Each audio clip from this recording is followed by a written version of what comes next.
This video is going to introduce the connect sprinklers via T's or taps command available in vDesign.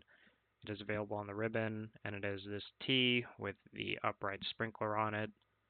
The command's pretty straightforward. You click on the icon, it will prompt you to choose which sprinklers you would like to connect. You just drag a box around them, click on the pipe you'd like to connect them to, and then it will move the heads to that line and connect them in. So if you want the heads exactly where they are, you just draw the line right over the top of them, and then the heads themselves will just move to be connected to the pipe. You can continue executing the command multiple times in a row, as I did here, to connect all these different heads to each independent line. The connection strategy used will be inherited from the pipe that you're connecting into. So here I had some storage InstaSeal pipe, and it will use our InstaSeal outlet to connect those heads in.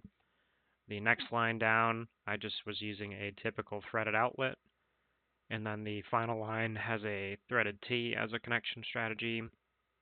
So depending on whatever the connection setup for the pipe type that you're connecting them into is, that's what's going to get used when the actual connection is made. And that introduces the connect sprinklers via T's or taps command. Shown here was T's, but this does also work with Revit taps